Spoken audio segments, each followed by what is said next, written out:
Okay. I want us to be together until the end of the world. Welcome to Severely Underrated, and welcome to a game which takes a look at estrogen, politely takes it for its time, and then throws it through a wall made of demon intestines.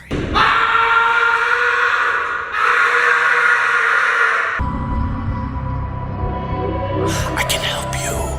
I can heal your wounds. This is not a game that gently invites you into its world. It grabs you by the collar, shoves a chainsaw made of pure gore into your hands and screams, "Welcome to the rice fields, motherfucker!" "Welcome to Splatterhouse." Done to me. What am I? What am I? The story follows Rick Taylor, who begins the game as a regular college guy whose biggest life problem was probably failing a philosophy class or eating instant ramen for 3 consecutive weeks. Yum good ramen. These noodles were responsible for our success. This was our lifeblood. Unfortunately for Rick, he decides to bring his girlfriend to a spooky mansion that looks like it was designed by someone whose hobbies include summoning demons and kidnapping chicks. So basically any person in power right now. Because it's all part of the plan. Predictably, everything goes horribly wrong. Rick gets beaten nearly to death by monsters, and just when things look grim, an ancient cursed mask appears and basically says, "Hey buddy, want superpowers in exchange for your sanity?" I can help you. I can heal your wounds. We can save her if you show me some faith, if you trust me, if you put me on. Rick, currently bleeding on the floor and having the worst date night in human history, understandably agrees. Quit whining. Did I say it was gonna be fun?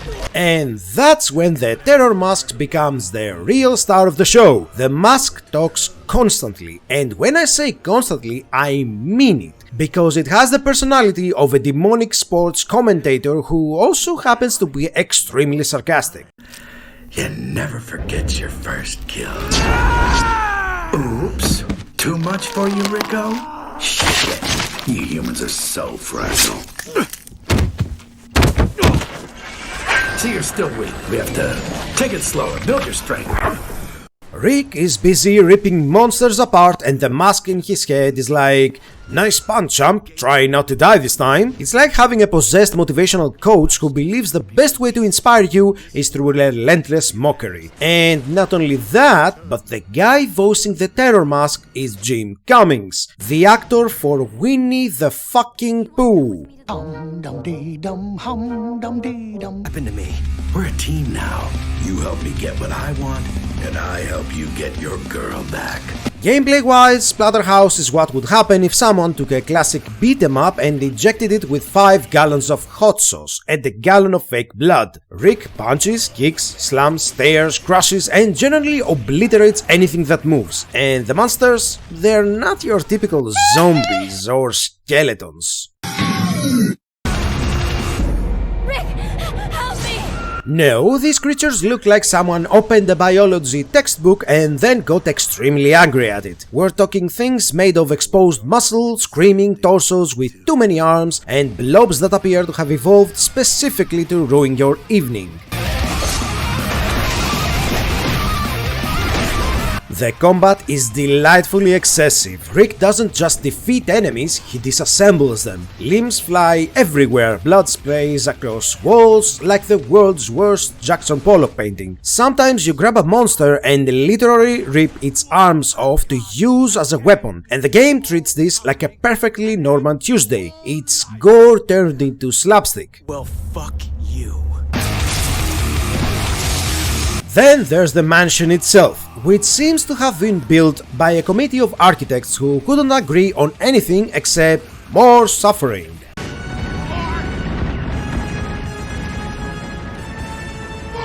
One minute you're in a creepy hallway, the next minute you're in a room full of flesh walls that pulsate like they're listening to dubstep. Doors slam, monsters crawl out of the ceilings, and the entire place feels alive the same way a nightmare feels alive, meaning it's actively trying to ruin you. Any idea where we are? We're descending into hell.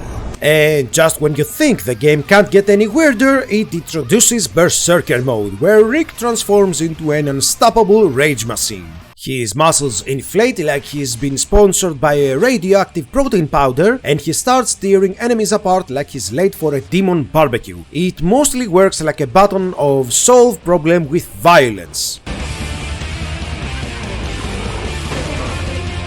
But the real charm of Splatterhouse is how self-aware it is. The terror mask constantly cracks jokes about horror tropes, Rick's questionable decision-making, and the absurdity of everything happening. It's like the game knows it's ridiculous and wants you to laugh along while you're elbow deep in monster guts.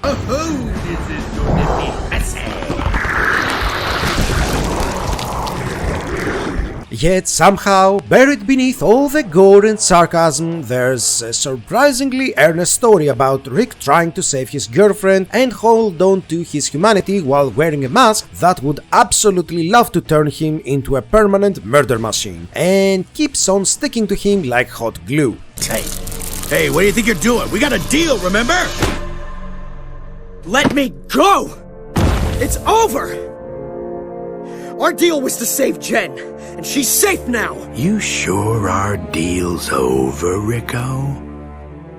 You checked on your girl lately? By the end of the game, you've punched, kicked, and mutilated your way through an entire Haunted Mansion ecosystem. You've listened to hours of demonic sarcasm. You've turned monsters into paste. And you realize something strange. Despite the insanity, it's actually kind of charming. See ya, boys and girls, and remember to be nice to one another, have fun, leave a comment, like, share, and subscribe for more videos. And I call it my rumbly and my tumbly song. Who am I? Let's just say I'm God. Your God. At least the only God that's listening right now.